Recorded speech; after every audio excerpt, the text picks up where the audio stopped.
Good morning, ladies and gentlemen. Firstly, thank you to the organizers of the Africa Mining Summit 2020, GRV Global, for inviting me to deliver the keynote address during the 6th session of the conference on financing mining projects in Africa today. It is a very relevant topic in these COVID-19 affected times where Africa needs stimulus for economic recovery. I'll make reference to this topic later in my address. Secondly, the conference is taking place under unusual circumstances, being a virtual conference, as has most likely been highlighted by previous speakers. I do believe that the occurrence of the conference is a sentiment of hope amongst the conference participants that humanity will prevail over this virus. A post-virus world is possible, be it with a vaccine or a new normal world where we learn to live with the virus, which we have proven possible. So I was intrigued by the theme of the conference, entitled Energy in Mining, Chicken or Egg? The Truth, Misdirection and Religion in the Pursuit of a Greener Energized World. It is an important theme for us at Exxaro.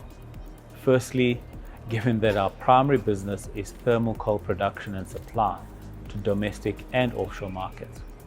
And secondly, our strategy is premised on a just energy transition to a lower carbon world, where economies and livelihoods will be dependent on predominantly green energy, such as wind, solar, hydropower, and nuclear, to name a few. This will be the context of our future for investment.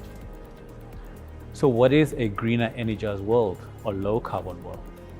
It is rather self-explanatory, but let me take my chances at a definition. Given the dominance of renewable forms of energy envisaged, energy generation will be much less from fossil fuel sources, such as coal, oil, and to a degree gas, for economic development, and we will also have an improved capability in this world to absorb any carbon generated. This new world is coming at us at quite a rapid pace, and there will be no place to hide, including in Africa. Whilst the conference theme refers to truths, misdirection, and religion, at Exxaro we have taken the time to investigate and understand the possibilities in this world and determine the truth for ourselves. We have been developing our leaders and leadership philosophy that will provide the required direction for the company into the future, given the uncertainty and ambiguity of the transition. Rather than follow blind faith, we have developed a strength of conviction in our strategies based on our insights and the evidence we have observed for the need to transform and transition to a low carbon world. A critical aspect of this transformation and transition is embarking on this journey together with our stakeholders, especially the communities who depend on the coal mining value chain for employment, enterprise and supply development, and social investment opportunities.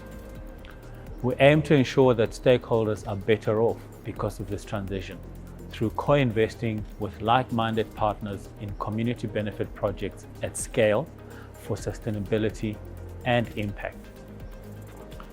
This new world environment is shaping the capital markets and how capital is allocated. Therefore, investments in mining will no longer be based only on payback periods and ROI. Whilst these criteria remain relevant, other criteria are also influencing investment decisions. Investors are equally concerned for both the usual financial returns as well as the non-financial criteria referred to as ESG when investing capital. This change is driven by the growing and universal concern for systemic risks embedded in investment portfolios, such as climate change and more recently COVID-19 and their impact on humanity. Climate change is not an environmental issue despite its manifestation, but a systemic issue with cross-cutting impacts. The potential and most likely increase in global average temperatures by 2 degrees Celsius and by as much as 5 to 6 degrees Celsius in some African regions is a reality that we must address as a collective and at every opportunity we have to maintain average temperature increases below 2 degrees Celsius. In addition, the prevailing event of the COVID-19 pandemic has presented a further and cumulative negative impact on our lives and livelihoods. The pandemic has highlighted the need for greater focus on social parity and the gap between rich and poor.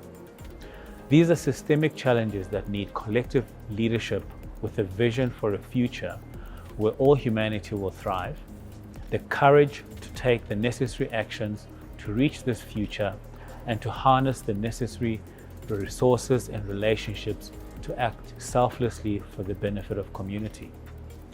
These leadership characteristics are key to achieving the ESG goals as expected from investors for the purpose of allocating capital, as well as addressing the needs and expectations of other stakeholders. Key considerations for ESG, which stands for Environment, Social and Governance, in relation to mining requires attention to the following material issues. From an environmental perspective, the material issues are water, or water efficiency, carbon emissions, energy usage, and biodiversity. Material social issues are employee safety and health, and in this case, it provides for a coherent response to COVID-19 whilst we await a vaccine. Human rights issues, community investment and development. And in terms of governance, leadership in risk management, anti-corruption, board diversity, and executive remuneration. Combined, these issues create the path for a sustainable business that stands a better chance of survival in the new world. ESG issues are the new terms of engagement and investment for mine development. I can share with you that Exxaro's ESG performance, as measured by the FTSE Russell ESG Index for JSE listed companies, has shown encouraging improvement over the past 4 years, reaching an aggregate ESG score of 4 out of 5 in an index of global coal peers. Without a clear demonstration of an understanding for these terms, mining projects in Africa will continue to be a potential catalyst rather than the driver of socio-economic development. At this point, let me also mention the lost opportunities beyond mining if mining investment is foregone due to a poor implementation of ESG considerations. The impact of mining is not only during operation, but also when mining has ceased and mining succession opportunities are available for continuing economic development. These economic succession opportunities can take various forms that can continue to sustain communities and contribute to national and regional economies. And some of them include agriculture, and alongside mining, these are complementary activities, despite potential conflicts of land which may arise at times. However, as mining activities decline and mines approach closure, the rehabilitated land that becomes available can be used for a varied range of large-scale agricultural activities and using available technology and innovative approaches. Another example is generation of renewable energy. Deep-level gold and platinum mines, such as found in South Africa, are suitable for underground pumped hydroelectric storage, or UPES, making use of the vertical height of the mine between an upper and a lower reservoir, together with pumps and turbines to generate hydroelectric energy. And one of my favorites, the tourist attractions and multi-purpose facilities can be developed. There are several examples from around the world where prior mining locations have been repurposed to locations for leisure activities. Some of these include the Eden Project, which is a good example of a mine transformed from a pit to paradise in Cornwall in the United Kingdom. It was previously a clay pit, but now consists of diverse tourist attraction activities. Another favorite of mine is the Butchered Gardens, also referred to as the Sunken Garden in Canada, which was once the location of a limestone quarry and is now one of the most beautiful gardens and designated a National Historic Site of Canada, attracting over 1 million visitors a year.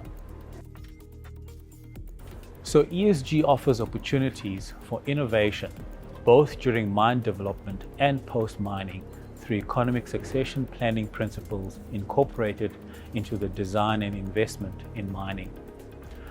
Thus, the long-term viability of communities affected by mining operations is ensured by creating mines that serve as real catalysts and drivers of new economies. This is an imperative to also demonstrate that the mining industry can make a contribution to achieving the objectives of the 17 United Nations Sustainable Development Goals, the UN SDGs. In conclusion, ladies and gentlemen, these are not mere noble intentions that I'm referring to, but real actions which can be achieved with the cooperation and collaboration of the leaders and people that make up the mining industry in Africa and the world. Social stability in our mining communities and beyond, and the experience of equitable benefit sharing with mining affected people should be amongst the critical measures of success for us. I invite you all to help achieve this bold vision to benefit ours and future generations. Thank you.